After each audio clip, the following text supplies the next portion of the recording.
숨 막히는 냉기가 폐부를 찌르는 강원도의 겨울밤. 비무장지대 DMZ의 철책선은 달빛 아래 시퍼렇게 번뜩였다. 세상의 모든 소리가 얼어붙은 듯한 정적 속에서 오직 순찰대원들의 군화가 눈을 밟는 소리만이 서걱거리며 울려 퍼졌다. 강서연 대위는 대열의 가장 앞에서 칠흑 같은 어둠을 꿰뚫어 볼 듯 예리한 시선으로 전방을 주시하고 있었다. 그녀의 입에서 피어오른 하얀 입김이 순간적으로 얼어붙어 흩어졌다. 28배 나이. 육군사관학교를 수석으로 졸업한 그녀는 부대의 유일한 여성 중대장이었다. 강철 장미라는 별명은 그녀의 강인함과 빼어난 능력을 시샘하는 이들이 붙여준 것이었지만 정작 그녀 자신은 그런 수식어에 무관심했다. 그녀에게 중요한 것은 오직 임무와 부하들의 안전뿐이었다. 쏘대장, 5분 뒤 3번 경계초소 도착 예정, 특이사항 보고. 서연의 목소리는 무정의를 통해 낮고 차분하게 울렸다. 매서운 날씨에도 흐트러짐 없는 목소리에, 수신하던 소대장의 목소리에도 긴장감이 실렸다.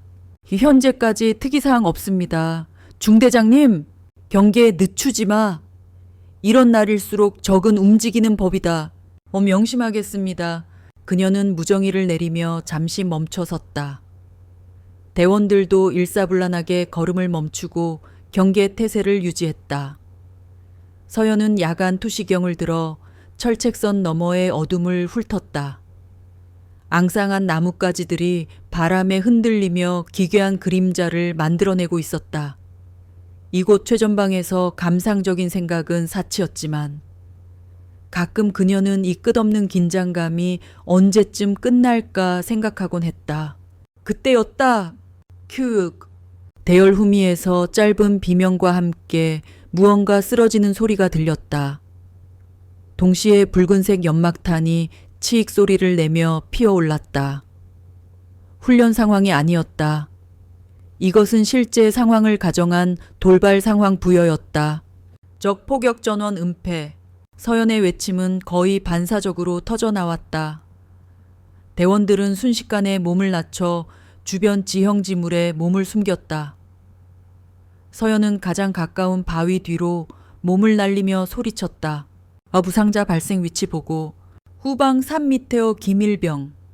다리에 파편상을 입은 것 같습니다. 한 병사의 다급한 목소리가 들려왔다. 붉은 연막이 자욱하게 퍼져 시야를 가리고 있었다. 이 모든 것이 서연의 지휘 능력을 시험하기 위해 상급 부대에서 불시에 던진 과제라는 것을 그녀는 즉시 알아차렸다. 그리고 이 시험의 감독관이 누구인지도 짐작할 수 있었다. 1분대, 좌측 능선을 따라 경계 어모 2분대. 나와 함께 부상자에게 접근한다. 의무병. 응급처치 준비. 그녀의 명령은 명료하고 단호했다. 혼란에 빠질 뻔했던 대원들은 그녀의 목소리를 등대 삼아 즉각적으로 움직이기 시작했다. 서연은 포복 자세로 눈밭을 기어 김일병에게 접근했다. 연막 속에서도 그녀의 움직임에는 한치의 망설임도 없었다. 김일병, 정신 차려. 어디가 아픈가? 중대장님, 다리가. 김일병은 고통스러운 표정으로 자신의 허벅지를 가리켰다. 군복 바지가 찢어지고 가짜 피가 흥건했다. 의무병이 달려와 신속하게 응급처치를 시작하는 동안 서연은 냉정하게 주변 상황을 통제했다. 적의 추가 공격이 예상된다. 1분대장. 가상적 출현 예상 지점을 향해 어모 사격 실시. 공포탄 소리가 밤의 정적을 깨뜨리며 울려 퍼졌다. 서연은 부상당한 김일병의 어깨를 두드리며 말했다. 괜찮아. 곧 후송될 거다. 조금만 참아. 그녀의 차분한 목소리에는 이상한 힘이 있었다. 김일병은 고통 속에서도 고개를 끄덕이며 안정을 되찾았다. 모든 상황은 단 5분 만에 정리되었다. 부상자 응급처치, 경계 태세 유지, 그리고 가상적에 대한 대응까지 완벽하게 이루어졌다. 자욱했던 연막이 걷히자 저 멀리 어둠 속에서 누군가 박수를 치며 모습을 드러냈다. 과연 강대위로군. 대단한 실력이야. 비아냥거림이 섞인 목소리의 주인은 대대 작전 과장인 최민혁 소령이었다. 그는 억지 미소를 지으며 서연에게 다가왔다. 그의 눈에는 존중이 아닌 질투와 경계심이 가득했다. 이런 돌발 상황은 사전 통보가 원칙입니다. 소령님! 서연은 흙먼지를 털며 일어나 예를 갖췄지만 목소리에는 날이 서 있었다. 부하들 앞에서 자신의 권위에 도전한 것에 대한 불쾌감의 표현이었다. 하하. 실전에서는 누가 통보해주나 강 대위의 능력을 높이 사서 특별히 준비한 시험이었네. 여장교라고 봐주는 건 내 스타일에 맞지 않아서 말이야. 최소령은 여장교라는 단어에 힘을 주며 말했다. 그 순간 막사 쪽에서 또 다른 인물이 천천히 걸어 나왔다. 대대장인 박진석 중령이었다. 그는 인자한 아버지 같은 미소를 띠고 있었지만 그 눈빛은 속을 알 수 없는 연못처럼 깊고 어두웠다. 초의 소령, 너무 우리 강대위를 몰아붙이는 거 아닌가? 우리 부대의 보배인데 말이야. 박중령은 서연의 어깨를 툭 치며 말했다. 이런 척박한 곳에서 여자의 몸으로 임무를 수행하는 것만으로도 대단한 일이지. 자네가 있어서 우리 부대 이미지가 얼마나 좋아지는지 몰라. 아주 그림이 좋아. 칭찬이었지만 그 속에는 여자는 실력보다 이미지용이라는 교묘한 가시가 숨어 있었다. 서연은 말없이 고개를 숙였다. 군대에서, 특히나 보수적인 최전방 부대에서 여군으로 살아남기 위해서는 때로는 감정을 드러내지 않는 법을 배워야 했다. 모두 수고했다. 부대로 복귀. 서연은 짧게 명령을 내리고 앞장서서 걷기 시작했다. 등 뒤로 초의 소령과 박중령이 나누는 나직한 대화 소리가 바람을 타고 희미하게 들려왔다. 저 독한 것, 남자들보다 더해. 그러니 재미있지 않나. 그날 이후 보이지 않는 벽이 서연의 주위를 둘러싸기 시작했다. 처음에는 사소한 일들이었다. 며칠 뒤 서연은 밤을 새워 북한군의 최신 동향에 대한 분석 보고서를 작성했다. 전방부대의 작전 계획에 결정적인 영향을 미칠 수 있는 중요한 자료였다. 그녀는 보고서를 박중령에게 직접 제출했다. 하지만 다음 날 아침 박중령은 서연을 자신의 사무실로 호출했다. 강대위, 어제 제출하기로 한 동향 분석 보고서는 어떻게 됐나? 그의 목소리는 실망감을 가장하고 있었다. 어제 오후에 직접 결제 서류함에 넣어두었습니다. 대대장님, 그래 여긴 없는데 내가 직접 확인했는데도 말이야. 박중령은 텅 빈 서류함을 보여주었다. 서연은 순간 할 말을 잃었다. 분명히 자신의 손으로 넣었던 기억이 생생했다. 다시 한번 찾아보겠습니다. 됐네. 이미 늦었어. 사단에 보고할 시간을 놓쳤잖아. 강대위. 자네답지 않게 실망이 크군. 기본이 중요해. 기본이. 서연은 입술을 깨물며 경례를 하고 돌아섰다. 사무실로 돌아오는 내내 머릿속이 복잡했다. 자신의 실수였을까? 아니면 누군가 의도적으로? 그녀는 고개를 저었다. 설마 그럴 리가. 하지만 이상한 일은 계속되었다. 모처럼 잡혀있던 주말 휴일 아침. 그녀는 오랫동안 통화하지 못했던 가족들에게 전화를 걸 계획이었다. 그러나 아침 점호 직후 통신병이 달려와 보고했다. 중대장님, 최민혁 소령님 지시입니다. 오늘부터 24시간 동안 비상 상황실 당직 근무를 맡으라고 하십니다. 마오라고 내일 당직은 김대위 아니었나. 갑자기 장교가 부족하다는 이유로 변경되었습니다. 이유는 납득하기 어려웠지만 명령은 명령이었다. 서연은 허탈한 웃음을 지으며 전화기 대신 작전 상황판 앞에 서야 했다. 통유리창 너머로 다른 장교들이 웃으며 위병소를 나서는 모습이 보였다. 가장 결정적인 사건은 그 주에 열린 대대전술회의에서 일어났다. 새로운 GOP 순찰 경로 설계를 위한 중요한 회의였다. 그 경로는 서연이 몇 주간의 현장 답사와 분석을 통해 직접 초안을 만든 것이었다. 하지만 회의 시작 시간이 다 되도록 그녀에게는 어떤 통보도 오지 않았다. 이상한 낌새를 느낀 그녀가 회의실로 향했을 때 입구를 지키던 헌병이 그녀를 막아섰다. 죄송합니다. 중대장님, 명단에 없으십니다. 명단에 없다니 이 회의는 내가 박진석 대대장님께서 직접 지시하신 명단입니다. 서연은 더 이상 아무 말도 할 수 없었다. 그녀는 차가운 복도에 서서 회의실 안에서 새어나오는 동료들의 목소리를 들어야 했다. 그들은 그녀가 만든 작전 초안을 가지고 토론하고 있었다. 마치 처음부터 자신들의 아이디어였던 것처럼 그날 밤 서연은 자신의 관사에서 홀로 창밖을 내다보았다. 철책선 너머로 펼쳐진 북녘의 땅은 끝없는 어둠에 잠겨 있었다. 추위가 뼛속까지 스며드는 것 같았다. 이것은 단순한 경쟁이나 시험이 아니었다. 명백한 의도를 가진 배제이자 고립이었다. 그녀의 능력, 그녀의 성과, 그리고 여군이라는 그녀의 존재 자체를 지워버리려는 비열한 음모였다. 지금까지 그녀는 실력으로 모든 것을 증명하면 된다고 믿었다. 땀과 노력은 결코 배신하지 않는다고 생각했다. 하지만 지금 그녀가 마주한 것은 실력과는 아무 상관없는 거대한 벽이었다. 질투와 편견, 그리고 비겁함으로 쌓아 올린 벽. 서연은 주먹을 불끈 쥐었다. 손톱이 손바닥을 파고드는 아픔이 느껴졌다. 포기할 것인가? 아니, 그들이 원하는 것이 바로 그것이라면 절대로 그렇게 둘 수 없었다. 이겨내겠어, 반드시.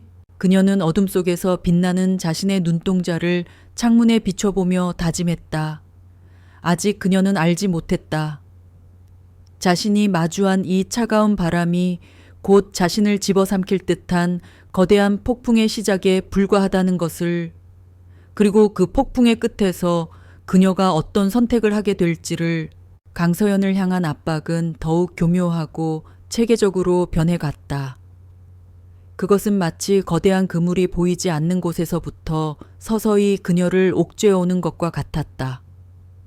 최민혁 소령은 노골적인 방식으로, 박진석 중령은 은밀한 방식으로 각자의 역할을 수행하며 그녀를 고립시켰다. 어느 월요일 아침 브리핑 시간, 최민혁 소령은 모든 장교들이 모인 자리에서 의기양양하게 말했다. 이번 주 우리 대대의 주요 과업 중 하나는 샘번 보급창고의 재고를 전수조사하는 것이다. 아주 오래되고 방치된 장비들이라 목록과 실제 재고가 맞지 않는 게 많아. 아주 골치 아픈 일이지. 그는 서류를 넘기는 척하며 회의실을 둘러보더니 시선을 서연에게 고정시켰다. 이 중요한 임무는 우리 부대 최고의 에이스 강서연 대위에게 맡기도록 하겠다. 이틀의 시간을 주지. 혼자서 다른 병력 지원은 없다. 강 대위의 뛰어난 능력을 믿기 때문이야. 현장에서 구르는 것뿐만 아니라 이런 행정 업무도 얼마나 잘하는지 한번 보여주게. 회의실에는 순간 정적이 흘렀다. 모두가 그것이 불가능한 임무라는 것을 알고 있었다. 먼지 쌓인 수만 개의 부품과 장비가 뒤죽박죽 엉켜있는 샘번 창고는 적어도 한 개, 분대 병력이 일주일은 꼬박 매달려야 끝낼 수 있는 작업이었다. 이것은 임무가 아니라 공개적인 망신주기였다. 서연의 부하 장교가 반발하려는 듯 입을 열었지만 서연은 눈짓으로 그를 제지했다. 알겠습니다. 최선을 다하겠습니다. 그녀는 표정 하나 바꾸지 않고 대답했다. 그녀의 담담한 태도에 최소령의 미간이 순간 찌푸려졌지만 그는 곧 만족스러운 미소를 되찾았다. 그날부터 서연의 전쟁이 시작되었다. 거대한 창고 안, 희미한 전등 불빛 아래 그녀는 홀로 서 있었다. 녹슨 장비에서 나는 기름 냄새와 퀴퀴한 먼지가 코를 찔렀다. 그녀는 식사도 거른 채 밤잠을 줄여가며 쉴 새 없이 움직였다. 손은 기름때로 새까맣게 변했고 온몸은 땀으로 젖었다.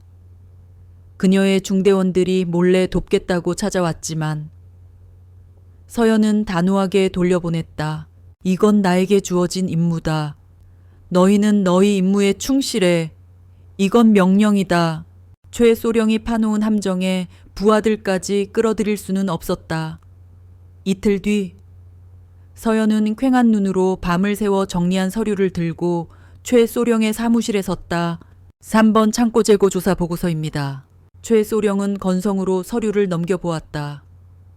완벽하게 정리된 목록과 오차 분석에 그의 얼굴에 실망한 기색이 스쳤다. 그는 흠을 잡으려 했지만 보고서는 흠잡을 곳 없이 완벽했다. 수고했군. 역시 강 대위야. 하지만 시간이 너무 오래 걸린 거 아닌가. 이틀이나 좀 더 효율적으로 일하는 방법을 고민해 봐야겠어. 그는 서연의 노력을 아무것도 아닌 것으로 치부해버렸다. 서연은 묵묵히 경례를 하고 돌아섰다. 육체적 피로보다 더한 정신적 허탈감이 그녀를 덮쳤다. 최소령이 양지에서 칼을 휘두르는 동안 박진석 중령은 음지에서 독을 풀었다. 그는 식당이나 휴게실에서 다른 장교들과 우연히 마주치는 척하며 교묘하게 소문을 흘렸다. 듣자 하니 강대인의 집안이 보통이 아니라더군. 오빠들이 둘 다 별을 달고 국방부 요직에 있다는 소문이. 윗선에서 전화 한 통이면 안 되는 일이 있겠어. 누구는 뼈 빠지게 고생해도 제자리 걸음인데. 어떤 사람은 참 편한 세상을 살아. 그의 말은 강서연의 능력은 진짜가 아니며 그녀의 성공은 모두 든든한 배경 덕분이라는 암시를 담고 있었다. 이 독은 빠르게 퍼져나갔다. 동료 장교들은 서연을 대하는 태도가 눈에 띄게 달라졌다. 그들의 인사는 짧아졌고 눈빛에는 의심과 시기가 뒤섞여 있었다. 한때 그녀의 리더십을 따르던 이들조차 그녀와 거리를 두기 시작했다. 그녀는 식당에서 홀로 밥을 먹는 날이 많아졌다. 부대 안의 섬이 되어가고 있었다. 그리고 마침내 운명의 그날 밤이 왔다. 부대 전체 회식이 열렸다. 장소는 부대 밖 허름한 삼겹살집이었다. 의무 참석이라는 명령에 서연은 무거운 발걸음으로 식당에 들어섰다. 뿌연 연기와 시끄러운 소음, 강제로 웃고 떠드는 군인들. 그녀는 이곳의 모든 것이 불편했다. 박진석 중령은 인자한 지휘관인 척하며 분위기를 주도했다. 자, 오늘은 계급장 다 떼고 마시는 날이야. 전우회를 다지는데 술만 한 게 없지. 그의 말이 끝나기 무섭게 최민혁 소령이 술병을 들고 서연에게 다가왔다. 강대위? 중대장인데 잔이 비어있으면 쓰나. 자, 내가 한 잔 따르지. 죄송합니다만 저는 술을 잘 못합니다. 헤어허. 군인이 술을 못한다는 게 말이 돼. 이건 상급자가 주는 술이야. 부하가 거절하는 법은 없어. 최소령은 거의 강제로 그녀의 잔에 소주를 가득 채웠다. 서연은 거절할 수 없다는 것을 알았다. 그녀가 잔을 비우자 기다렸다는 듯이 다른 장교들이 줄지어 술을 따랐다. 박중령은 그 모습을 흐뭇하게 바라보며 말리지 않았다. 술 기운이 오르자 그들의 본색이 드러나기 시작했다. 우리 강 대위는 육사수석이라지. 여자는 체력에서 가산점 같은 거 주나. 사관학교에서 연애는 좀 해봤나. 아니, 군복 입은 여자한테 남자가 붙기나 하려나. 저질스러운 농담과 조롱이 쏟아졌다. 서연은 얼굴이 화끈거렸지만 애써 평정심을 유지했다. 여기서 무너지면 그들이 원하는 대로 되는 것이었다. 분위기가 절정에 달했을 때 잔뜩 취한 최민혁 소령이 자리에서 벌떡 일어났다.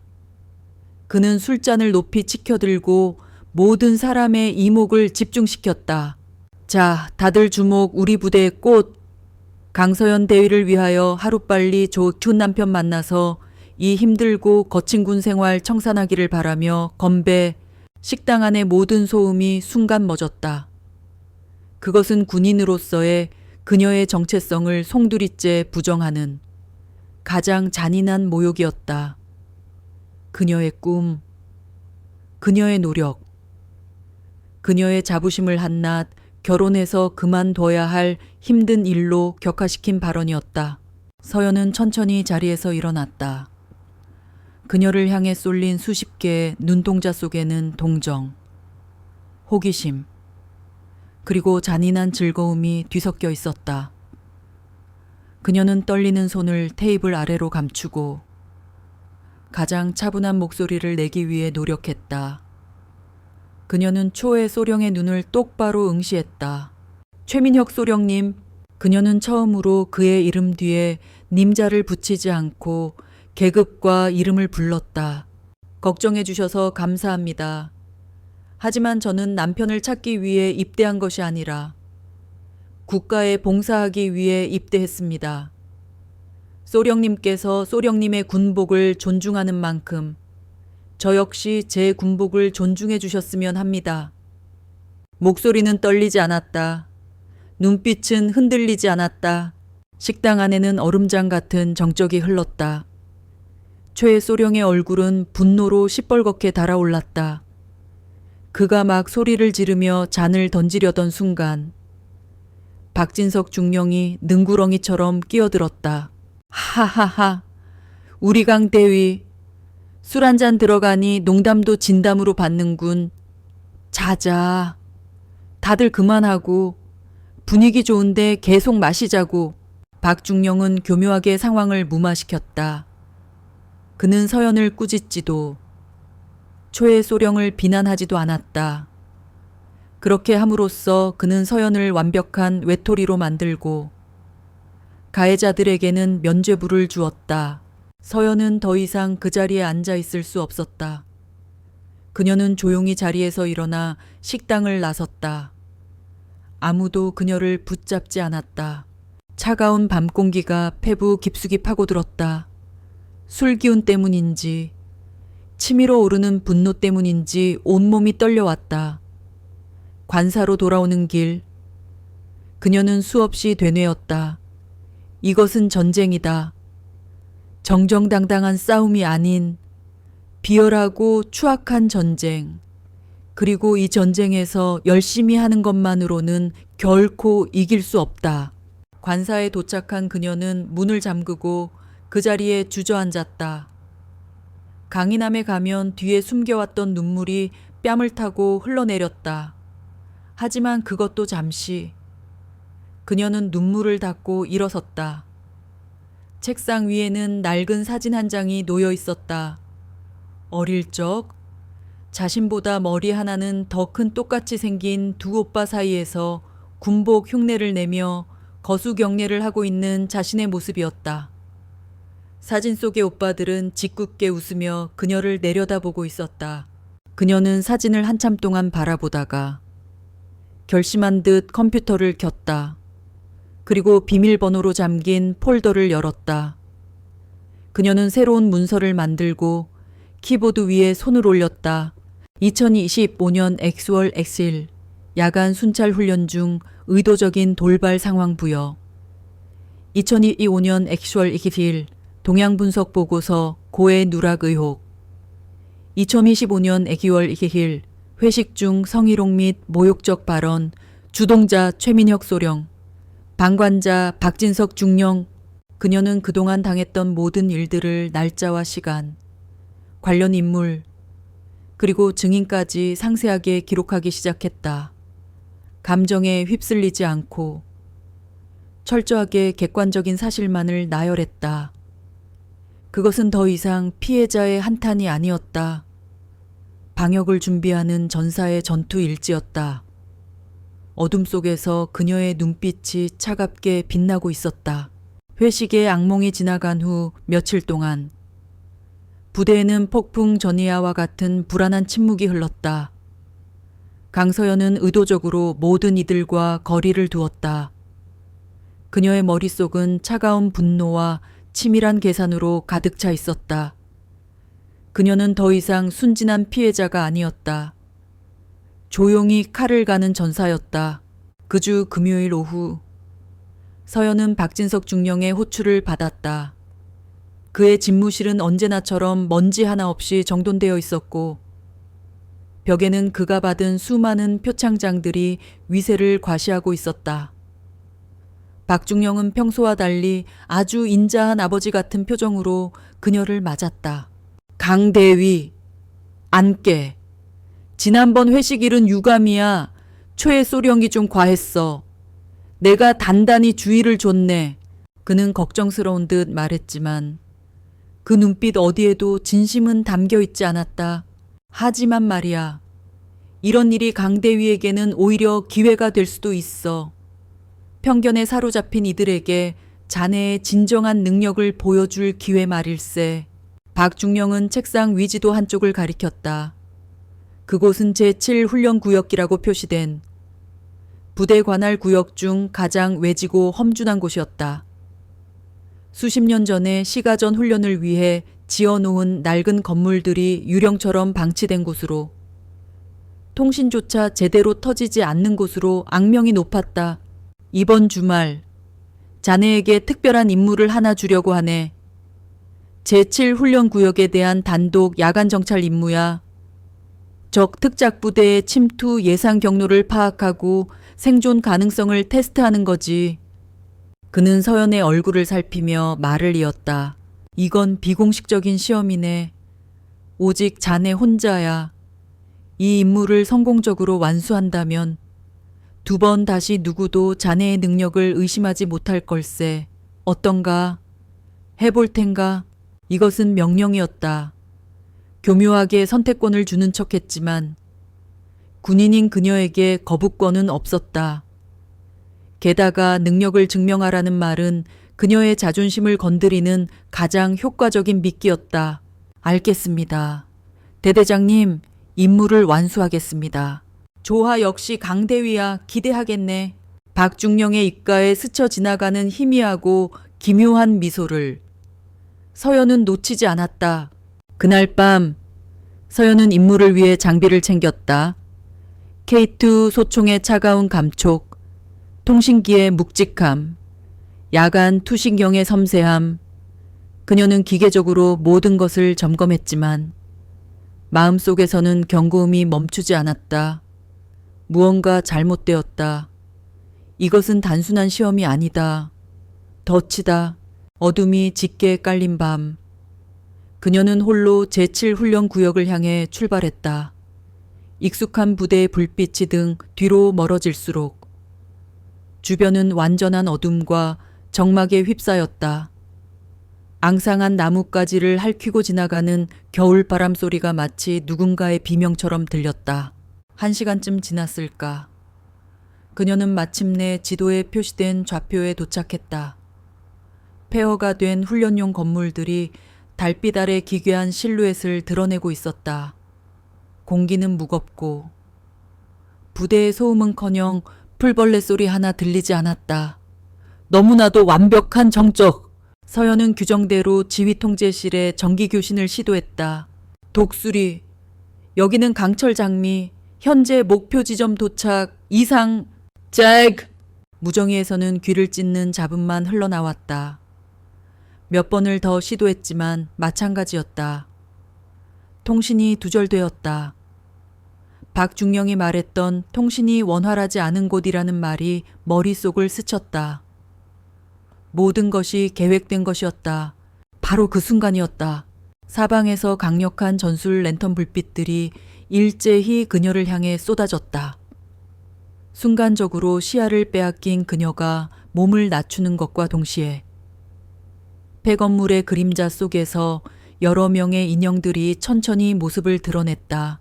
그 중심에는 최민혁 소령이 서 있었다. 그의 얼굴에는 비열하고 잔인한 미소가 걸려 있었다. 그의 양옆으로는 회식 자리에서 그녀를 조롱했던 다른 장교 몇몇과 그의 충견 노릇을 하는 병사 2명이 도열해 있었다. 강서연 대위 환영하네. 최소령의 목소리는 뱀처럼 차갑고 끈적거렸다. 자네를 위한 특별한 시험을 지금부터 시작하지. 서연은 즉각적으로 상황을 판단했다.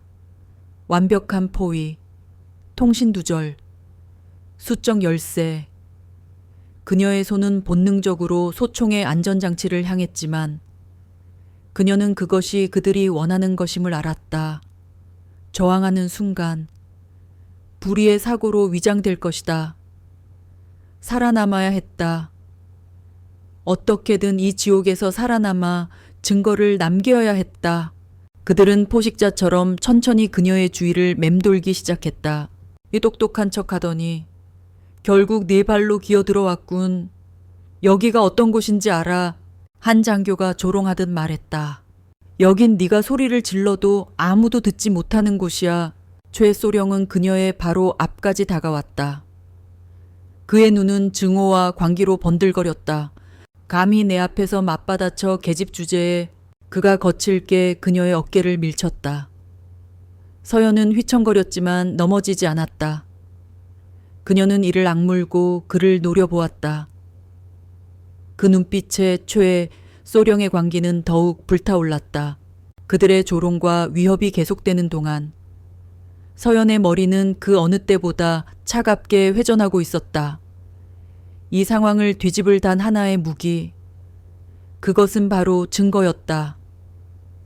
누구도 부인할 수 없는 명백한 증거. 그녀는 그들의 시선이 잠시 흐트러진 틈을 타 다시 한번 비틀거리며 넘어지는 척했다.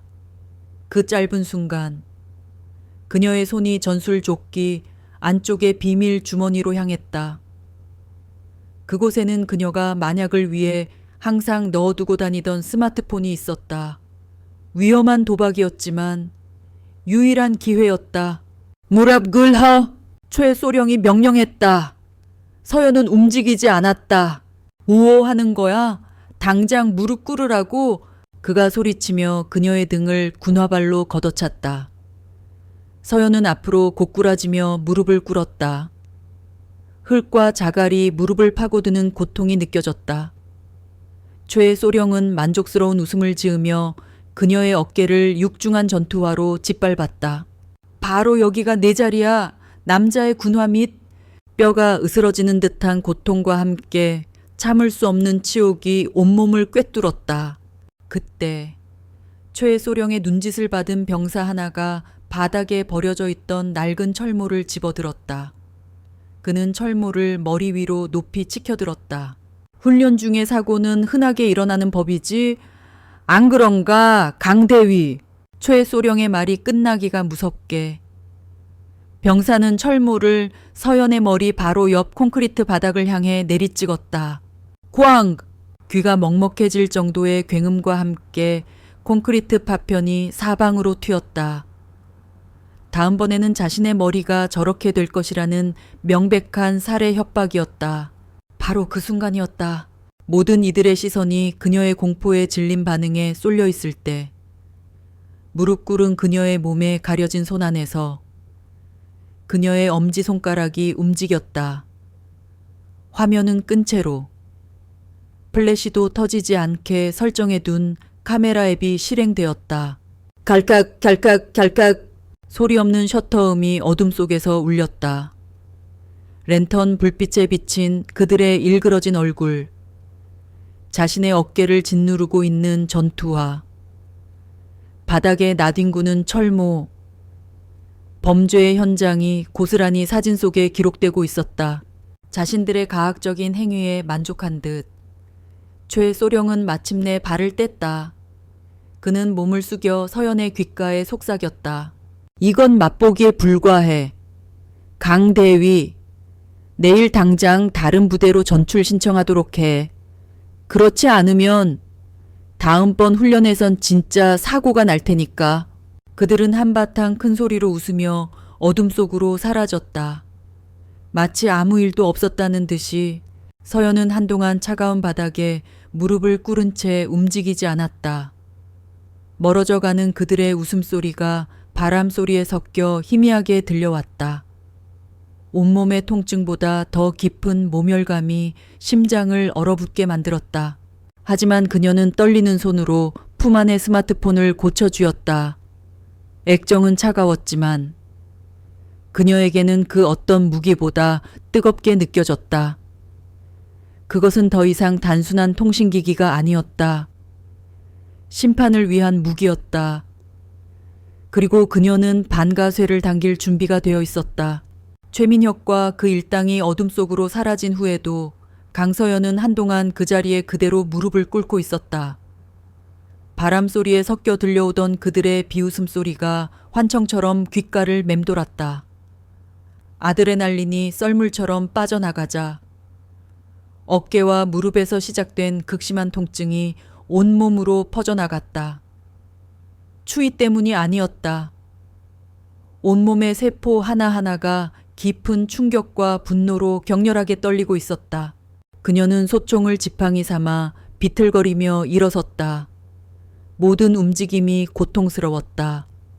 이대로 쓰러져 버리고 싶은 충동을 억누르며 그녀는 폐건물 더미 사이 그나마 몸을 가릴 수 있는 구석진 곳으로 향했다. 지금 가장 중요한 것은 그들이 돌아오거나 다른 누군가에게 발견되기 전에 증거를 전송하는 것이었다.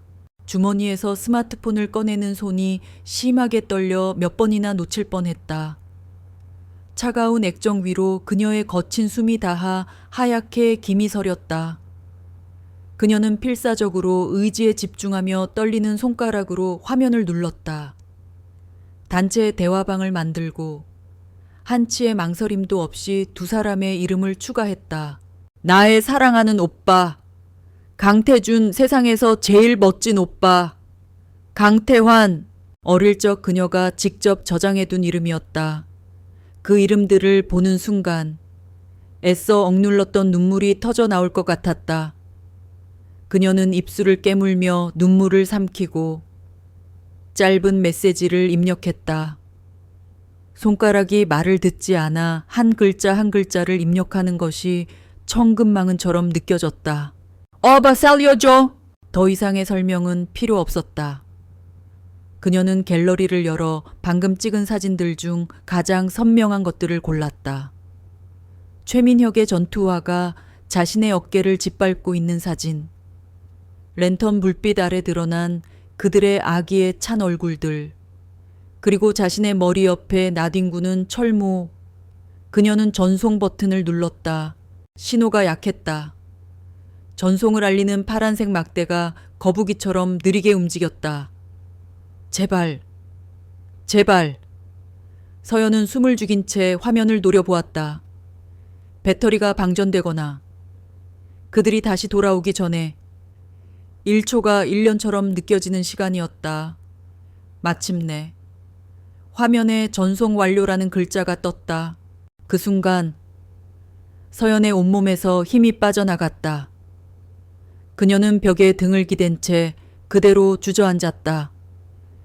이제 자신이 할 수 있는 것은 모두 끝났다. 남은 것은 더 이상 그녀의 손에 달려있지 않았다. 같은 시각 서울 용산구 국방부 합동참모본부 청사. 밤 11시가 넘은 시간이었지만 건물의 불은 환하게 켜져 있었다. 작전본부의 한쪽 끝에 위치한 소장실. 강태준 소장은 수십 개의 모니터에 둘러싸여 있었다. 그의 책상 위에는 한반도 전역의 군사적 움직임이 실시간으로 표시되고 있었다. 42살의 나이에 별을 단 군내 최고의 전략가. 그의 얼굴에는 감정의 변화가 거의 드러나지 않아 얼음 요새라는 별명으로 불렸다. 그는 지금 막 끝난 국경 분쟁 시뮬레이션의 복잡한 데이터를 차가운 눈으로 분석하고 있었다. 그때 책상 위에 놓인 개인 스마트폰이 짧게 진동했다. 보통이라면 무시했겠지만 발신자 이름이 뜨는 순간 그의 시선이 화면에 고정되었다. 내 동생 서연이. 그는 메시지를 열었다. 그리고 그의 세상이 멈췄다. 어바 살려줘! 그의 피가 차갑게 식었다. 이성적인 사고가 순간적으로 마비되었다. 그는 곧바로 첨부된 사진들을 다운로드했다. 첫 번째 사진이 화면에 뜨는 순간 강태준의 얼굴에서 모든 표정이 사라졌다. 그의 통제력과 냉철함은 산산조각 났지만 겉으로는 아무런 변화도 없었다. 오히려 주변의 온도가 몇 도는 내려간 듯한 착각을 불러일으킬 정도의 섬뜩한 냉기가 그에게서 뿜어져 나왔다. 그는 주먹을 쥐거나 책상을 내리치지 않았다. 그의 분노는 폭발하는 화산이 아니라 모든 것을 얼려버리는 빙하였다. 그는 전장 상황을 분석하듯 사진을 분석했다. 장소, 가해자들의 인상차게, 폭행의 종류, 그리고 동생의 눈빛에 서린 절망. 그와 동시에 경기도 이천에 위치한 육군 특수전사령부 사령관 집무실에서는 막 야간 강화 훈련을 마치고 돌아온 강태환 소장이 땀에 젖은 전투복을 입은 채 부하들과 작전 검토를 하고 있었다. 그는 쌍둥이 형인 태준과 얼굴은 똑같이 생겼지만 풍기는 분위기는 완전히 달랐다. 태준이 날카롭게 벼려진 검이라면 태환은 모든 것을 부셔버리는 강철 해머였다. 그의 주변에는 언제나 뜨거운 열정과 압도적인 카리스마가 넘쳤다. 수고했다. 하지만 다음번엔 착지 자세에 더 신경 쓰도록. 실전에서는 작은 실수가 목숨을 앗아가는 법이다. 그가 부하의 어깨를 툭 치며 격려하던 순간 전술 조끼 주머니에서 스마트폰이 울렸다. 그 역시 발신자를 확인하고 미간을 찌푸렸다. 이 시간에 서연이가 웬일이지. 메시지를 확인한 그의 얼굴에서 호탕한 미소가 순식간에 사라졌다. 그의 눈은 분노로 이글거렸다. 손에 쥔 스마트폰이 부서질 듯 삐걱거리는 소리를 냈다. 그의 목과 관자놀이에 굵은 핏대가 섰다. 주변에 있던 부하들은 그의 살기 어린 표정에 본능적으로 뒷걸음질 쳤다. 개자식들. 나직하게 으르렁거리는 소리가 그의 입에서 흘러나왔다. 그는 형에게 전화를 걸기도 전에 옆에 있던 부관에게 소리쳤다. 당장 블랙호크 띄워 10분 내로 이륙 가능하도록 최정예 신속대응팀 소집해 완전 무장 그리고 헌병대장 연결해. 지금 당장. 그의 명령은 질문을 허용하지 않는 절대적인 것이었다. 그의 전화벨이 울렸다. 형, 태준이었다. 태환은 부하들에게 손짓으로 나가보라는 신호를 보내고 전화를 받았다. 쌍둥이 형제의 대화는 군더더기 없이 짧고 강렬했다. 평생을 함께한 그들에게 긴 설명은 필요 없었다. 형 봤어. 봤다. 강원도 제7훈련구역이야. 헬기 시동 걸었어. 내가 1팀 데리고 간다. 헌병 수사팀도 합류시켰어. 좋아. 내가 공역 통제하고 군단 사령부에 통보하겠다. 우리가 들어갈 테니 절대 개입하지 말라고 전해. 지금부터 이건 우리 작전이다. 현장에 도착하면 계획은. 잠시의 침묵 후 수화기 너머로 들려온 태준의 목소리에는 그 어떤 감정도 실려있지 않았다. 그래서 더 무서웠다. 우선 서연이부터 확보한다. 그리고 그 새끼들 전부 지워버린다. 통화가 끝났다. 서울의 합참청사. 강태준의 사무실은 이제 전쟁 지휘 본부가 되었다.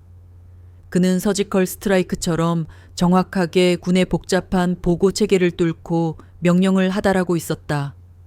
그의 얼굴은 여전히 무표정했지만 그의 머릿속은 차갑고 정교한 분노로 들끓고 있었다.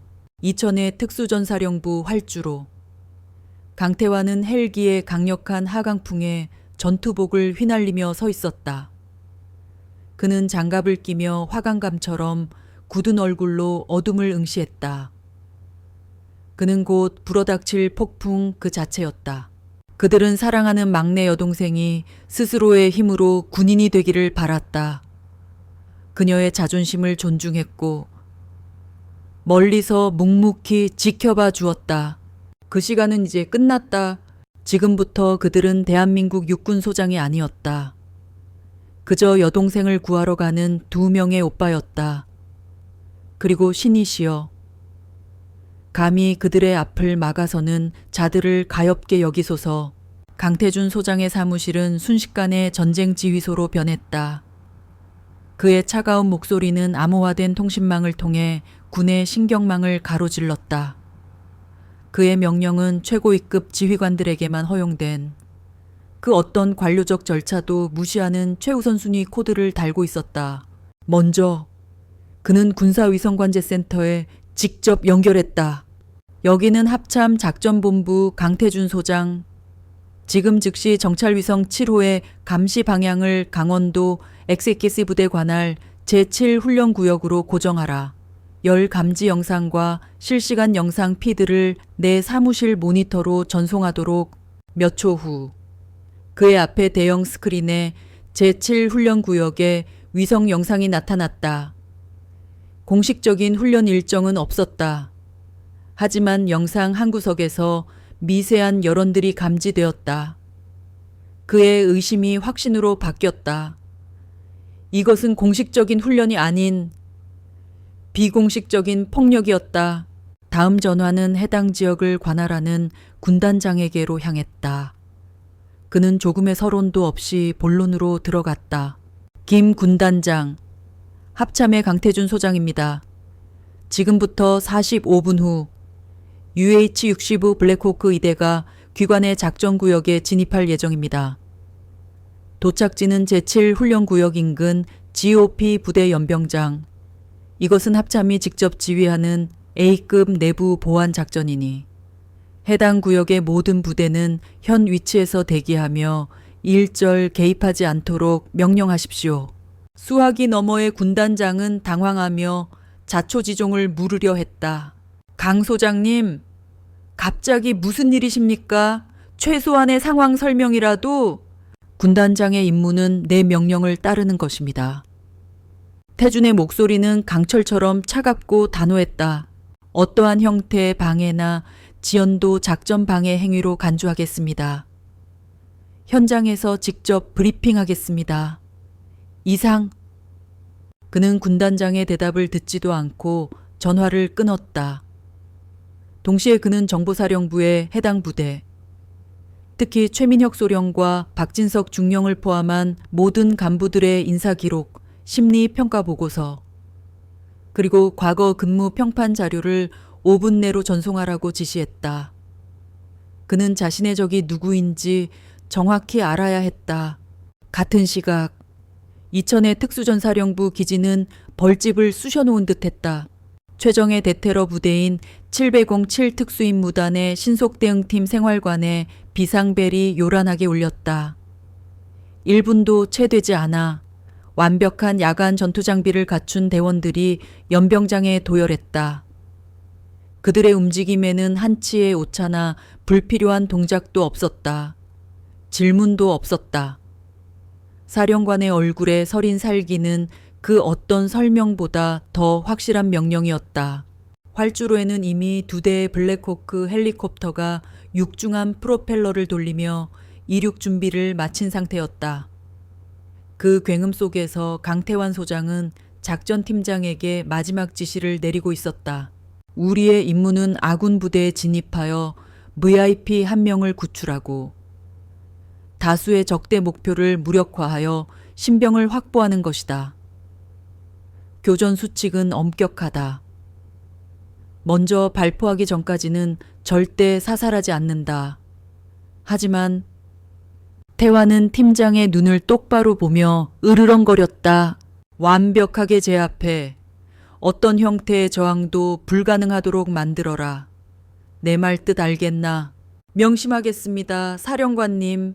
그때 군용지프 한 대가 급히 다가와 섰다. 헌병 수사대장과 수사관들이었다.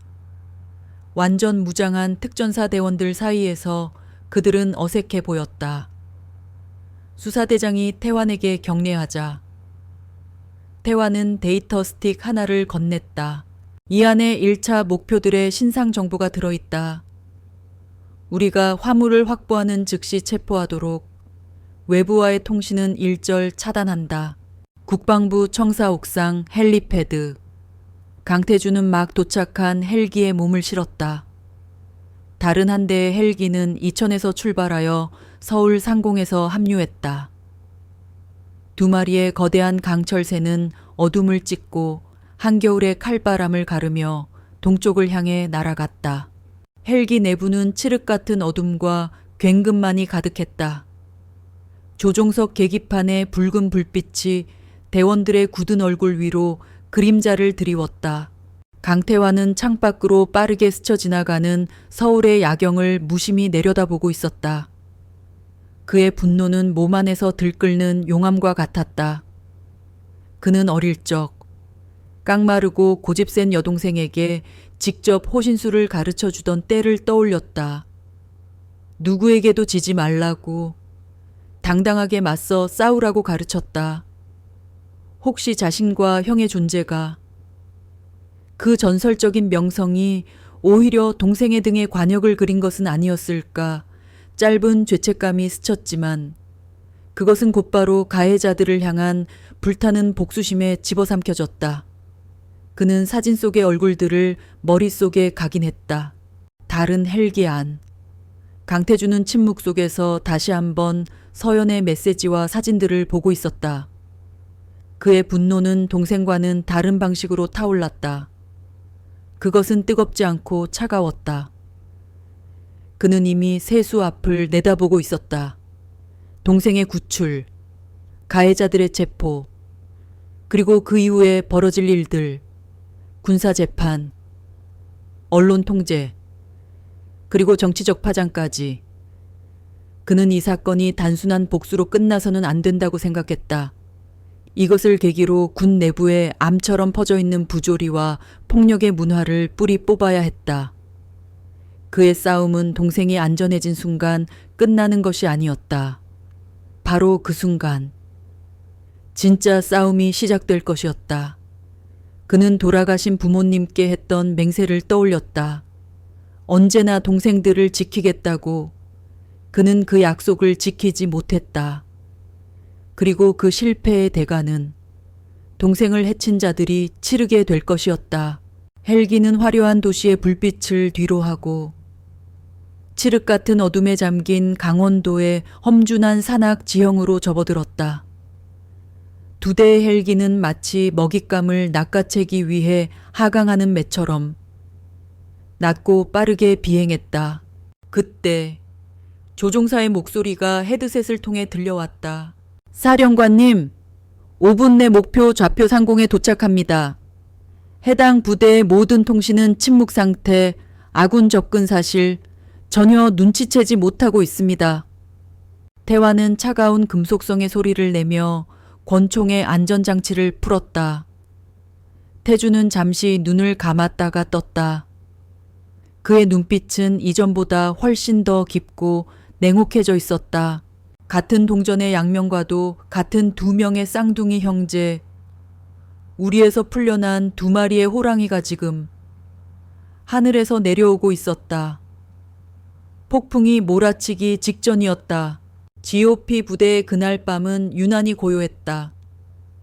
당직 근무를 서던 이 병장은 꽁꽁 얼어붙은 손의 입김을 불며 철책선 너머의 어둠을 응시했다. 자정이 넘은 시각, 세상 모든 것이 깊은 잠에 빠진 듯했다. 그때였다. 그의 귓가에 멀리서부터 들려오는 희미하고 깊은 울림. 처음에는 이명인가 싶었지만 그 소리는 점점 커져 대지를 뒤흔드는 굉금으로 변해갔다. 뭐야? 북한군의 기습 공격인가 하지만 포성이나 총성은 들리지 않았다. 이 병장이 혼란에 빠져 허둥대는 사이 부대원 전체가 그 정체불명의 소리에 잠에서 깨어나고 있었다. 그리고 마침내 부대의 모든 이들이 그것의 정체를 목격했다. 칠흑 같은 어둠을 찢고 거대한 강철 새 두 마리가 탐조등도 켜지 않은 채 유령처럼 강화하고 있었다. 그것은 대한민국의 주력 기동 헬기 UH-60 블랙호크였다. 헬기다 아군 헬기야. 누군가 외쳤지만 안도감보다는 더 큰 공포가 부대를 휩쌌다. 헬기들은 지정된 헬기 착륙장이 아닌 부대의 심장 부이자 상징인 중앙연병장을 향해 곧장 하강하고 있었다. 끙! 두 대의 헬기가 거의 동시에 연병장 중앙에 착륙했다. 육중한 동체가 땅에 닿는 순간 지축이 울리는 듯한 충격이 퍼져나갔다. 헬기의 프로펠러가 만들어낸 폭풍은 허리까지 쌓인 눈과 흙먼지를 휩쓸어 주변을 아수라장으로 만들었다. 막사의 유리창이 격렬하게 흔들리고 주차된 차량들의 경보음이 일제히 울려댔다. 혼돈, 그 자체였다. 막사에서 뛰쳐나온 장병들은 잠옷바람에 방탄모만 눌러쓴 채 무슨 일이 벌어지고 있는지 파악하려 애썼다. 부대 전체의 비상경보가 뒤늦게 울리기 시작했다. 그때 헬기의 램프가 천천히 내려왔다. 헬기의 역광을 등지고 검은 전투복을 입은 그림자들이 소리 없이 미끄러지듯 내려왔다. 그들은 전설로만 듣던 707 특수임무단 대원들이었다. 그들은 일사불란하게 움직이며 순식간에 연병장 주변에 경계태세를 갖췄다. 그들의 움직임은 어둠에 녹아든 유령과도 같았다. 그리고 마침내 두 명의 인물이 모습을 드러냈다. 다른 헬기에서 내린 그들은 전투복이 아닌 갓 다림질한 듯 빳빳한 정복 차림이었다. 어깨에는 대한민국 육군 장성의 상징인 빛나는 별이 달려 있었고 가슴에는 수많은 훈장이 번뜩였다. 그들의 등장은 전술적인 혼란의 한복판에 던져진 지독한 부조화였기에 오히려 더 압도적인 위압감을 자아냈다. 강태준, 강태환 소장, 잠옷 위에 야전 상의만 걸친 채 허둥지둥 달려나온 부대장 대령과 박진석 중령, 그리고 최민혁 소령은 그들의 모습을 보고 그 자리에 얼어붙었다. 아이고, 이게 무슨 상황인가? 누가 야간에 연병장 착륙을 허가했나? 부대장이 헬기의 소음을 뚫고 고함을 쳤지만 그의 목소리는 공허하게 흩어졌다. 강태준 소장이 천천히 앞으로 걸어 나왔다. 신기하게도 그가 움직이자 요란하던 헬기의 소음마저 잦아드는 듯했다. 그는 목소리를 높이지 않았지만 그의 말은 그 어떤 고함보다도 날카롭게 모두의 귀에 박혔다. 합동참모본부 작전본부장 육군소장 강태준이다. 그는 자신의 쌍둥이 동생을 턱짓으로 가리켰다. 그리고 이쪽은 특수전사령관 육군소장 강태환이다. 착륙 허가는 우리가 했다. 두 명의 소장, 그것도 군내에서 모르는 사람이 없는 전설적인 쌍둥이 장군이 아무런 예고 없이 부대에 강림한 것이었다.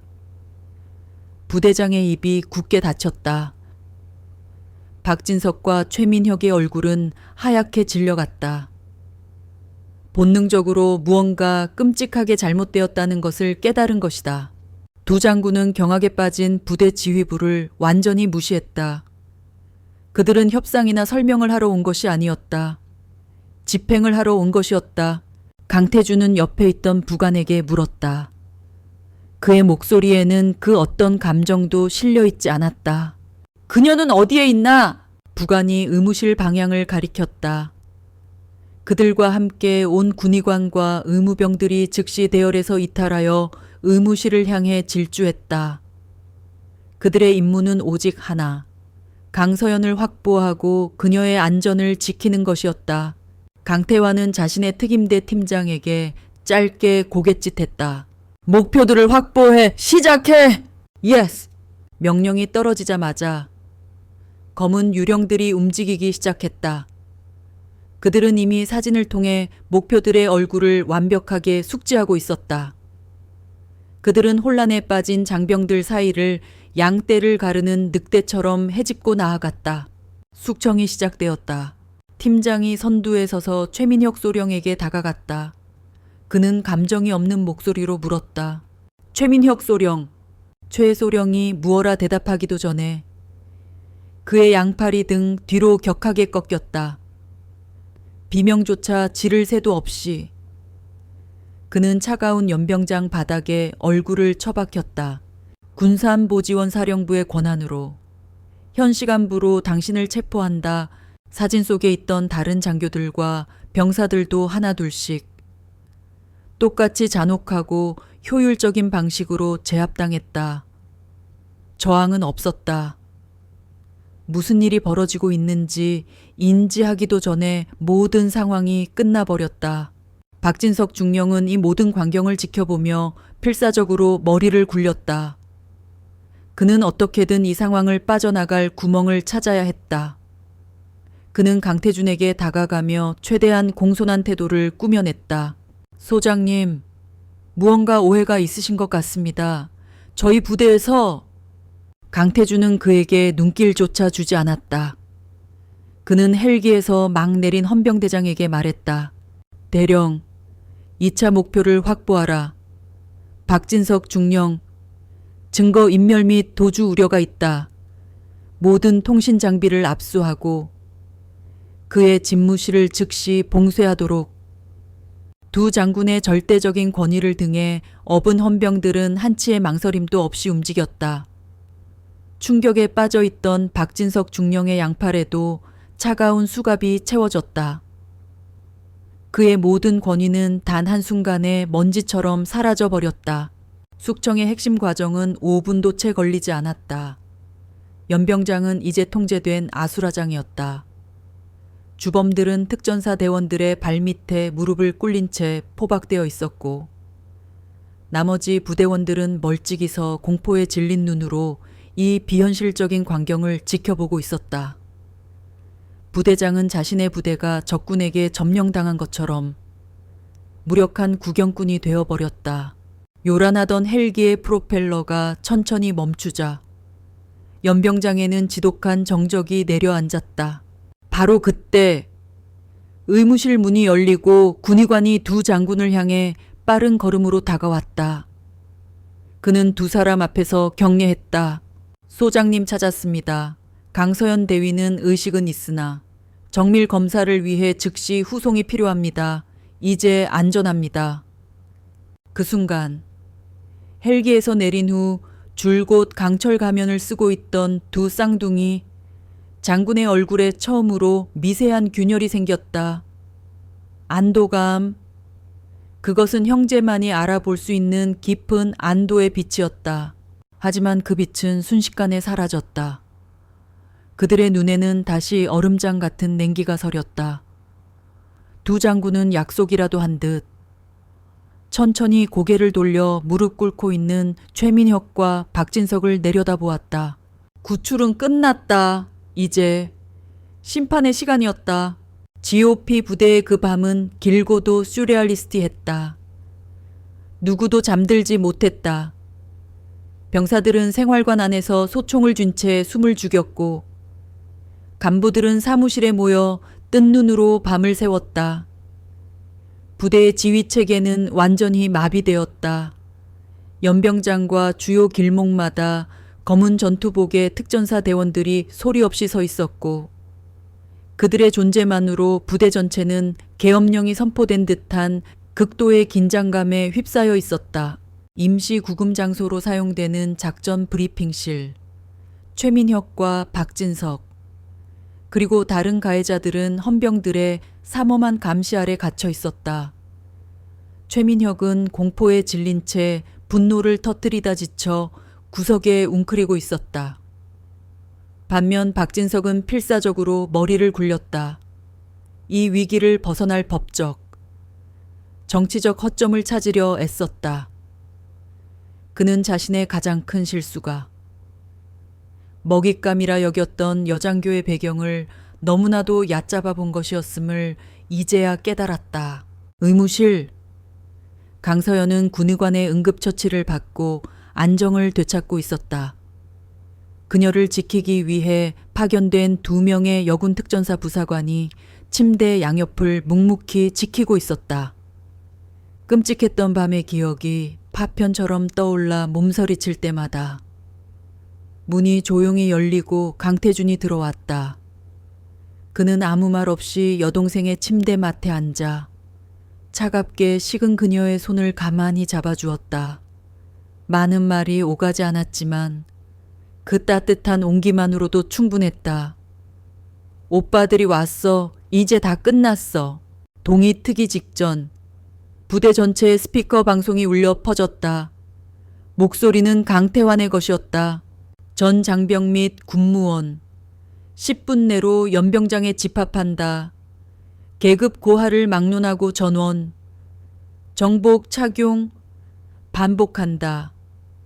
전원 정복 착용 후 연병장에 집합. 칼날 같은 겨울 공기를 가르며 부대원들이 연병장으로 모여들었다.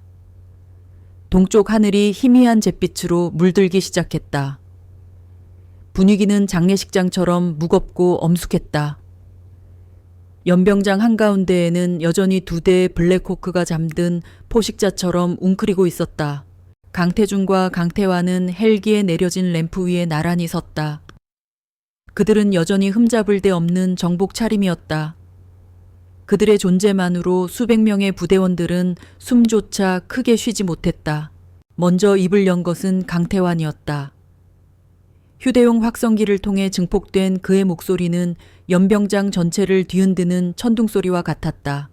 고개 들어 나를 보라. 스스로를 대한민국의 군인이라 부르는 자들, 조국의 최전선을 수호한다는 자들, 어젯밤 바로 이 땅에서 이 군복을, 저 태극기를, 그리고 이 나라를 위해 싸우다 죽어간 모든 참된 군인들의 명예를 더럽히는 역겨운 짓이 벌어졌다. 그의 목소리에는 경멸과 분노가 들끓었다.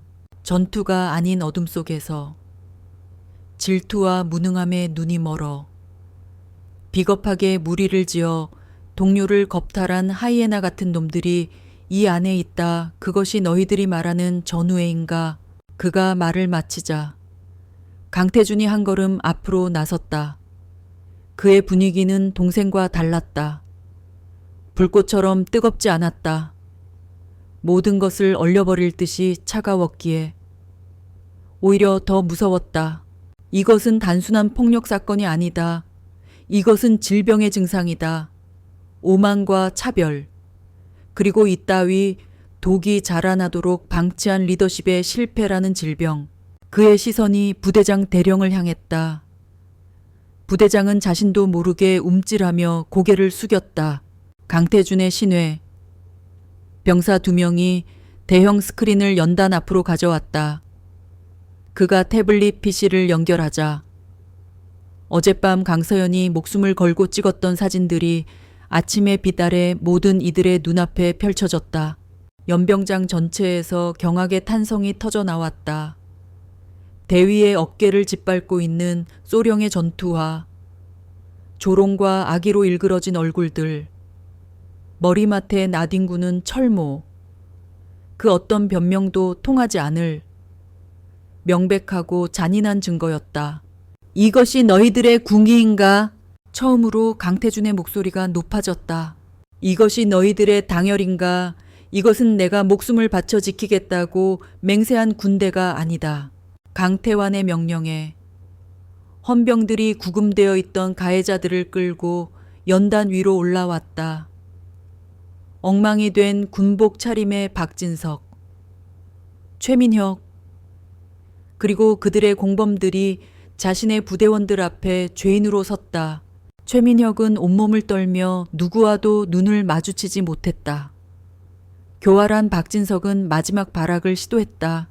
소장님들, 제 명예를 걸고 맹세합니다. 이것은 텐인 오해입니다. 훈련이 조금 과격하게 진행되었을 뿐. 강태환은 순수한 혐오가 담긴 눈빛으로 그의 말을 끊었다. 그는 연단에서 내려와 박진석의 코앞까지 다가갔다. 명예 내놈 따위가 감히 명예를 입에 올려 계급 뒤에 숨어 부하를 괴롭히는 쓰레기 같은 놈이 내 놈은 군복을 입을 자격조차 없다. 강태환은 부대의 최선님 부사관인 주임원사를 향해 외쳤다. 주임원사, 산전수전 다 겪은 늙은 군인의 얼굴이 비장하게 굳어 있었다. 그가 우렁차게 대답하며 앞으로 나섰다. 예, 사령관님, 이 계급장을 뜯어내.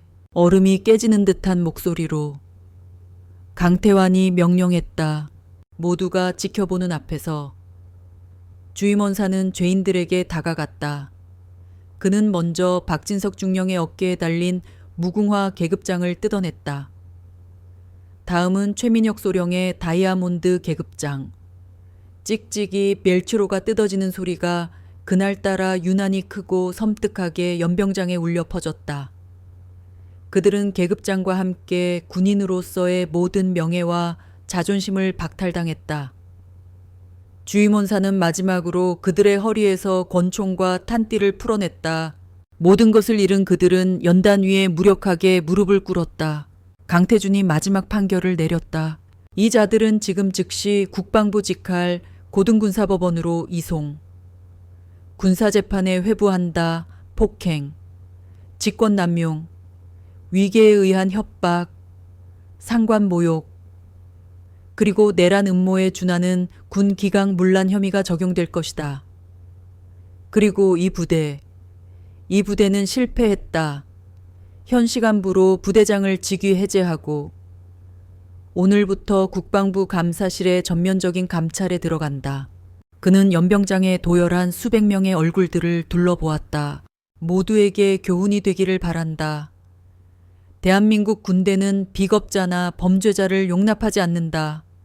오늘부터 이 썩어빠진 뿌리를 잘라낼 것이다. 이것은 나의 약속이다. 마침내 산 너머로 첫 햇살이 떠올랐다. 그 빛은 심판이 끝난 연병장을 비추고 있었다. 이 부대에게, 그리고 대한민국 군대 전체에게. 혹독하고 새로운 날이 밝아오고 있었다. 불명계의 낙인이 찍힌 자들은 짐짝처럼 헬기에 실려 떠나갔다.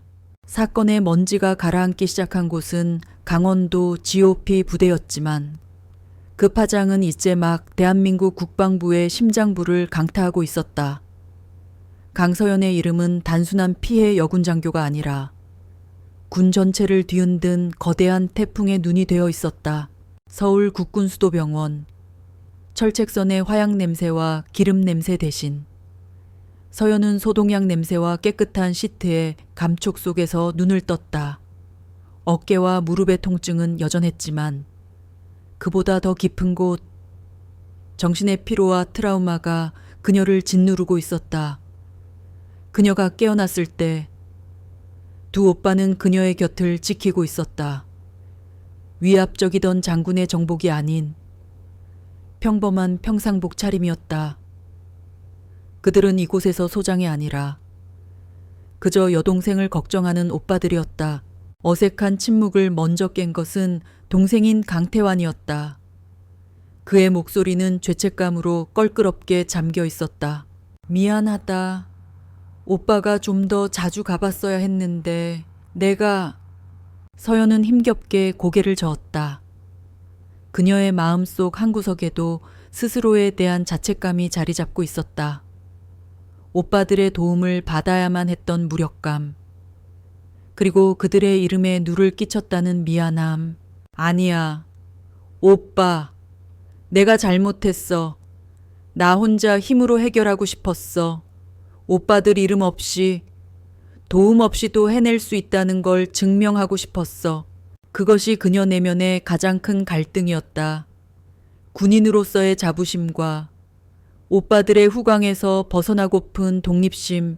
그때 조용히 동생의 손을 깎아주던 강태준이 나직이 말했다. 그의 목소리는 부드러웠지만 그 안에는 단단한 심지가 있었다. 서연아, 강하다는 게 혼자라는 뜻은 아니야. 가족은 약점이나 족쇄가 아니야. 방패지. 우린 너의 방패다. 우리의 보호를 받는다고 해서 너의 강인함이 깎이는 게 아니야. 오히려 그 방패를 쓸 줄 아는 것이 지혜로운 거다. 그 한마디에 서연의 눈시울이 뜨거워졌다. 그들은 그날 밤 병실에 마주 앉아 오랫동안 이야기를 나누었다. 어릴 적 이야기, 군인이 되겠다는 꿈을 함께 꾸었던 이야기, 그리고 그녀가 마주해야 했던 추악한 현실에 대한 이야기, 그것은 치유의 시작이었다. 부서진 조각들을 다시 맞춰가는 시간이었고, 그 어떤 시련에도 부서지지 않을 그들의 끈끈한 가족애를 확인하는 시간이었다. 오빠들은 약속했다. 2번 다시는 그녀를 혼자 싸우게 두지 않겠다고. 한편 국방부 청사는 그야말로 벌집을 쑤셔놓은 듯했다. 국방부 장관은 강태준과 강태환을 직접 호출했다. 일부 보수적인 원로 장성들은 군의 명예가 실추될 것을 우려해 사건을 조용히 덮고 넘어가려 시도했다. 물론 통탄할 일이지만 조용히 처리해서 내부적으로 기강을 바로잡는 것이, 그 말을 들은 강태준의 눈빛이 얼음장처럼 차가워졌다. 조용히 말입니까? 장관님, 바로 그 조용한 처리가 이 병을 키워온 숙주입니다. 이것은 단순한 개인의 일탈이 아닙니다. 상관들에 의해 자행된 대한민국 장교에 대한 계획적인 린치였습니다. 만약 우리가 이것을 덮는다면 우리 또한 공범이 되는 것입니다. 이것은 위기가 아니라 군의 근본을 개혁할 수 있는 기회입니다. 그의 냉철한 논리에 강태환의 뜨거운 분노가 더해졌다. 우리는 아들, 딸들을 군에 보내며 최소한 내부의 적으로부터는 안전할 것이라 믿습니다. 제 여동생에게 일어난 일은 명백한 내부의 적이 저지른 소행입니다. 북쪽의 적보다 우리 안의 적을 더 잔인하게 도려내야 합니다. 전설적인 두 쌍둥이 장군의 서슬 펄언 기세와 그들이 내민 반박 불가능한 증거 앞에서 국방부 장관은 마침내 결단을 내렸다. 그는 국방부 감사실장에게 직접 전화를 걸어 군 창설 이래 최대 규모의 특별감찰을 지시했다. 강서연 대위 사건은 수십 년간 골마왔던 군 내부의 치부를 드러내는 도화선이 되었다. 감찰의 칼날은 매서웠다. 조사팀은 서연의 이전 부대를 샅샅이 훑었다. 처음에는 입을 닫았던 병사들은 두 장군의 개입과 신분 보장 약속에 용기를 내어 그동안 겪었던 부조리를 쏟아내기 시작했다. 최민혁에게 상습적으로 폭행당했던 병사들의 증언, 과거 박진석이 근무했던 부대에서 성희롱을 당했다는 다른 여군 간부의 제보, 사건은 눈덩이처럼 불어났다. 서연의 사건은 빙산의 일각에 불과했다. 특히 박진석에 대한 조사는 깊숙이 파고들었다. 그의 과거 비리, 이전 사건들에서의 증거 조작 정황, 그리고 상습적인 여성 혐오 발언들이 속속 드러났다. 그는 단순한 불량 군인이 아니었다. 군복을 입은 상습 범죄자였다. 사건 발생 일주일 후 서연이 속했던 부대의 대대장은 공식적으로 직위 해제되었다. 지휘 태만 및 사건 은폐 시도 혐의였다. 그리고 그 자리에 새로운 지휘관이 부임했다. 그는 군내에서 현대적인 리더십과 강직한 성품으로 존경받는 인물로 두 장군과 장관이 직접 고른 사람이었다. 신임 대대장은 취임식에서 부대원 전체를 앞에 두고 연설했다. 그는 추문을 회피하지 않고 정면으로 마주했다. 우리 부대는 불명예를 안았다. 우리의 자긍심은 땅에 떨어졌다. 우리는 이곳에서 벌어진 일을 절대 잊지 않을 것이다. 하지만 우리는 과거에 발목 잡히지도 않을 것이다. 오늘부터 우리는 다시 시작한다. 공포가 아닌 진정한 존중을 기반으로 한 부대를 만들 것이다. 계급은 폭력이 아닌 능력으로 얻는 것이며 약자의 목소리가 묵살되지 않는 부대를 만들 것이다. 이것이 제군들과 나에게 주어진 임무다. 그의 연설은 절망에 빠져있던 부대에 새로운 희망의 씨앗을 심었다. 다시 병실. 서연은 태블릿 PC로 뉴스를 보고 있었다. 자신의 사건으로 인해 촉발된 군 전체의 대대적인 감찰에 대한 보도였다. 댓글에는 그녀를 응원하는 글들과 함께 자신도 비슷한 일을 겪었다는 수많은 사람들의 고백이 이어지고 있었다. 병실로 들어온 강태준이 그 모습을 보았다. 그는 조용히 동생의 옆에 앉으며 말했다. 네오의 싸움이 이제 수천 명의 싸움이 되어가고 있다. 너는 더 이상 단순한 피해자가 아니야. 서연아, 너는 변화의 기폭제다. 서연은 오빠를 바라보았다. 그녀의 눈에는 새로운 깨달음과 함께 다시 한번 굳건한 의지가 차오르고 있었다. 치유는 단지 육체적인 회복이 아니었다. 그녀의 영혼이 다시 일어서고 있었다. 자신의 고통이 상상했던 것보다 훨씬 더 큰 의미를 가질 수도 있다는 것을 그녀는 비로소 깨닫고 있었다. 몇 주가 흐르고 칼날 같던 강원도의 겨울바람이 조금씩 부드러워질 무렵 강서연은 병원을 나섰다. 군에서는 그녀에게 서울 국방부에 편한 보직을 제안했지만 그녀는 단호히 거절했다. 그녀의 전쟁터는 책상이 아닌 철책선이 보이는 그곳이었다. 그녀의 승리는 도망이 아닌 당당한 복귀로 완성되어야 했다. 그녀가 다시 부대의 위병소를 통과하던 날, 부대의 풍경은 완전히 달라져 있었다.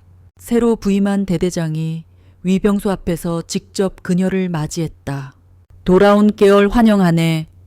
강대위, 우리 부대는 자네 같은 장교를 갖게 된 것을 영광으로 생각해야 하네.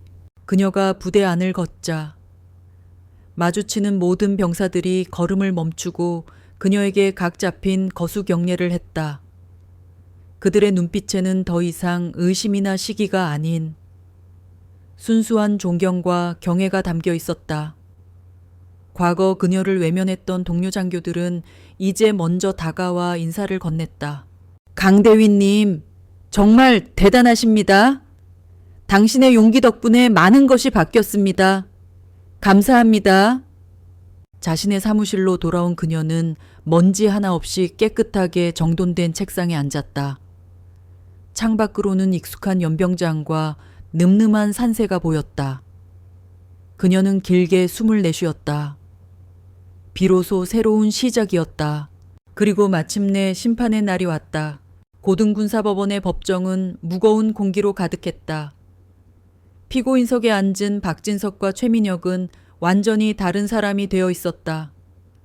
오만함으로 번들거리던 그들의 얼굴은 절망과 패배감으로 초췌하게 변해 있었다. 군 검찰관은 서연이 찍은 사진들과 그 이후의 감찰 과정에서 쏟아져 나온 수많은 증언들을 바탕으로 그들의 죄상을 낱낱이 밝혔다. 증거는 차고 넘쳤다. 증인석에 선 강서연은 흠잡을 데 없는 정복 차림이었다. 그녀는 조금도 떨지 않고 침착하고 명료한 목소리로 그날 밤의 진실을 증언했다. 피고 측 변호인은 교묘한 질문으로 그녀를 흔들려 했다. 증인은 남성 위주의 군 조직에서 탁월한 능력을 보였습니다. 혹시 그런 점이 주변 동료들에게는 다소 공격적으로 비춰질 수 있다고 생각하지는 않으십니까? 서연은 변호인의 눈을 피하지 않고 똑바로 응시하며 대답했다. 변호인, 제가 한 공격적인 행동은 제게 주어진 임무를 최선을 다해 수행한 것입니다. 저의 도발은 제 성별이 저를 열등한 군인으로 만들지 않는다고 믿었던 것입니다. 만약 그것이 죄라면 저는 유죄입니다.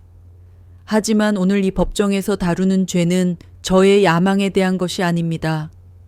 그것은 폭행과 직권남용, 그리고 한 인간의 인격에 대한 심각한 파괴 행위에 대한 것입니다. 그녀의 당당한 대답에 법정은 순간 술렁였다. 마지막으로 재판장이 그녀에게 발언 기회를 주었다. 그녀는 개인적인 고통이나 복수심을 드러내지 않았다.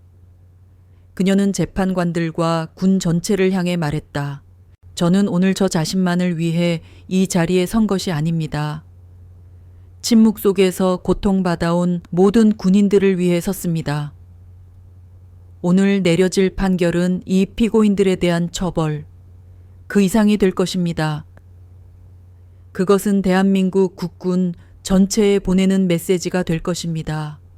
이제 공포의 시대는 끝났고 진정한 명예와 존중의 시대가 시작되어야 한다는 메시지 말입니다. 부디 그 메시지가 크고 분명하게 울려 퍼지도록 해주십시오. 그녀의 연설은 법정에 깊은 울림을 남겼다. 최종 판결은 신속하고 단호했다. 박진석과 최민혁은 불명예 전역과 함께 각각 징역 10년과 7년이라는 중형을 선고받았다. 그들의 군인으로서의 삶과 명예는 완전히 끝장났다. 다른 공범들에게도 그에 상응하는 엄중한 처벌이 내려졌다. 수갑을 찬 채 끌려나가는 그들의 마지막 모습을 서연은 덤덤하게 지켜보았다. 법원 밖에서 그녀를 기다리고 있던 두 오빠는 아무 말 없이 다가왔다. 강태환은 동생의 어깨를 힘주어 잡았고 강태주는 드물게 자랑스러운 미소를 지어 보였다. 그들은 알고 있었다. 동생이 마침내 그녀 자신의 방식으로 그녀의 전쟁에서 승리했다는 것을 몇 달이 흘러 다시 겨울이 다가오고 있었다. 연례장교 진급심사위원회가 열렸다. 여러 장성들이 모여 서류를 검토하던 중 강서연의 이름이 올라왔다. 한원로 장성이 조심스럽게 입을 열었다. 강서연 대위, 물론 뛰어난 장교임에는 틀림없네. 하지만 이번 사건으로 너무 세간의 이목을 끌었어. 지금 그녀를 진급시키는 것은 다소 정치적으로 보일 수 있단 말이지. 그의 말이 끝나자 군내에서 개혁파로 알려진 한 젊은 장성이 단호하게 반박했다. 정치적이라고요, 장군님. 오히려 그녀를 진급시키지 않는 것이야말로 가장 정치적인 행위입니다. 그것은 불의에 맞서 목소리를 내면 군에서 성장할 수 없다는 잘못된 메시지를 주는 것입니다. 이 장교는 평시에도 탁월한 역량을 보였을 뿐만 아니라 최악의 압박 속에서도 부서지지 않는 용기와 강직함을 증명했습니다. 그것이야말로 우리가 찾아야 할 진정한 지휘관의 자질입니다. 그녀는 이 진급을 받을 자격이 충분하고도 남습니다. 반론은 없었다. 결정은 만장일치였다. 며칠 뒤 서연은 자신의 사무실에서 작전 지도를 보고 있었다. 새로운 대대장이 서류 봉투 하나를 들고 들어왔다. 그는 서연의 앞에 서서 먼저 거수 경례를 했다. 축하하네. 강서연 소령, 자네가 이뤄낸 결과야. 그가 건넨 것은 진급 명령서였다. 서연은 서류 위에 선명하게 찍힌 자신의 새로운 계급을 내려다보았다. 육군 소령 강서연. 그녀의 뺨 위로 뜨거운 눈물 한 줄기가 흘러내렸다. 그것은 슬픔의 눈물이 아니었다. 지난 모든 고통을 씻어내고 마침내 쟁취해낸 승리의 증거이자 완벽한 명예 회복의 눈물이었다. 그녀는 살아남은 것이 아니었다. 이겨낸 것이었다. 1년이라는 시간이 흘렀다. 강원도의 산을 붉게 물들이는 단풍이 다시 돌아왔을 때 강서연은 더 이상 대위가 아닌 어엿한 소령 계급장을 어깨에 달고 있었다. 그녀는 이제 중대장이 아니라 수백 명의 병력을 지휘하는 대대 작전 과장으로서 광활한 훈련장을 누비고 있었다. 그녀의 지휘 스타일은 과거보다 더 단단하고 깊어졌다. 강인함 속에는 따뜻한 공감과 지혜가 더해졌다. 그녀는 부하들의 작은 표정 변화 하나 놓치지 않았고 부조리의 징후가 보이면 싹부터 잘라냈다. 특히 가림관한 후배 장교들에게 그녀는 단순한 상관이 아닌 살아있는 등대와도 같았다. 훈련이 끝난 후 긴장한 표정으로 자신에게 다가오는 한 젊은 여군 소위를 보며 서연은 미소 지었다. 과거의 자신을 보는 것 같았다. 무서워하지 마. 김소위. 두려워해야 할 것은 적이지. 우리 자신이나 동료가 아니야. 자네의 계급은 누군가에게 주어진 것이 아니라 자네 스스로 쟁취한 거야. 그러니 당당하게 어깨 펴 그녀의 조용한 격려 한마디에 김소희의 얼굴에 환한 빛이 어렸다. 서연이 지휘하는 부대는 군단 내에서 가장 높은 사기와 최고의 전투력을 자랑하는 부대가 되어 있었다. 주말, 세 남매는 오랜만에 한적한 산속의 한정식집에서 마주 앉았다. 모두 군복을 벗고 편안한 사복 차림이었다. 그들은 더 이상 장군이나 소령이 아닌 어릴 적 그랬던 것처럼 평범한 오빠와 여동생이었다. 아무 서류 작업 지긋지긋해. 차라리 훈련을 100번 뛰는 게 낫지. 강태환이 투덜거리자 강태준이 잔소리를 했다. 그러게 평소에 건강 관리 좀 하라고 했잖아. 책상에만 앉아 있으니 몸이 쑤시지. 서연은 두 오빠가 티격태격하는 모습을 보며 조용히 미소 지었다. 세상에서 가장 전설적인 두 군인이 평범한 형제처럼 다투는 모습은 그녀만이 볼 수 있는 특권이었다. 문득 강태환이 씁쓸한 표정으로 말했다. 가끔은 아직도 그 자식들을 찾아가서 그냥 그의 말을 강태준이 조용히 막았다. 그래서 뭘 어쩌겠나. 그들은 이제 아무것도 아니야. 모두에게 잊혔지. 하지만 서연이가 한 일, 그건 아주 오랫동안 기억될 거다. 서연이 창밖에 붉은 단풍을 바라보며 나직이 말했다. 나는 이제 그들을 생각하지 않아. 오빠. 하지만 그 일이 있었던 건 생각해. 그건 나 혼자만의 고통이 아니었어.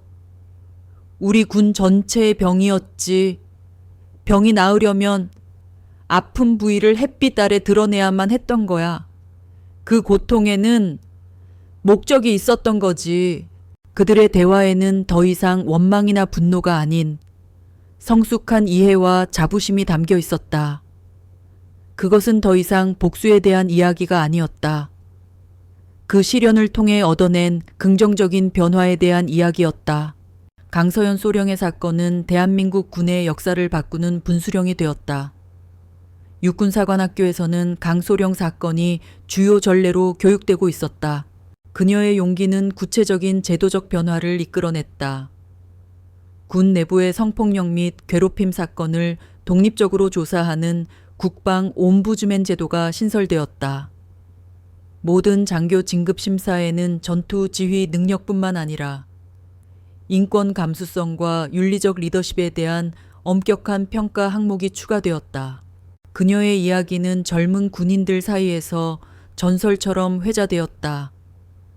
하늘에서 검은 헬기를 탄 2명의 장군이 내려와 부패한 지휘부를 하룻밤 만에 쓸어버렸다는 식의 신화적인 이야기가 덧붙여지기도 했다.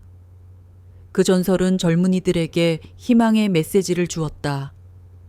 아무리 견고해 보이는 계급 사회 안에서도 정의는 결국 승리할 수 있다는 희망, 서연은 본인의 의사와는 상관없이 하나의 상징이 되었다. 그녀는 종종 사관학교나 여군 후보생 교육과정에 초빙 강사로 섰다. 수백 명의 반짝이는 눈동자 앞에서 그녀는 자신의 이야기를 담담하게 풀어냈다. 여러분, 여러분의 가장 강력한 무기는 소총이 아닙니다. 그것은 바로 여러분의 강직함입니다. 그 누구도, 그 어떤 상황도 여러분에게서 그것을 빼앗아가게 두지 마십시오. 산사의 식사가 끝나갈 무렵 저녁 노을이 산등성이를 붉게 물들이고 있었다. 강태준은 자랑스러운 눈빛으로 동생을 바라보며 물었다. 그래서 다음 목표는 뭔가? 강소령. 강태환이 짓궂게 웃으며 거들었다. 혹시 알아 별 하나 더 다는 거. 강씨 집안의 별이 셋. 듣기 좋은 꾼데. 서연은 소리내어 웃었다. 진심으로 행복하고 편안한 웃음이었다. 그녀는 창밖으로 펼쳐진 광활한 풍경을 바라보았다. 그녀의 과거는 불의 시련이었지만 그 불길은 그녀를 죄로 만든 것이 아니라 더욱 단단한 강철로 벼려냈다. 그녀는 더 이상 상처 입은 군인이 아니었다. 진정한 지휘관이자 시대의 상징이며 자랑스러운 생존자였다. 그녀의 미래는 스스로의 것이었다. 무한하고 눈부시게 빛나고 있었다. 그리고 그 발밑에는 세상 그 무엇에도 부서지지 않을 세 남매의 굳건한 유대가 조용하고도 강하게 그녀를 받쳐주고 있었다. 저 멀리 지평선을 향한 그녀의 시선 속에는 희망만이 가득했다.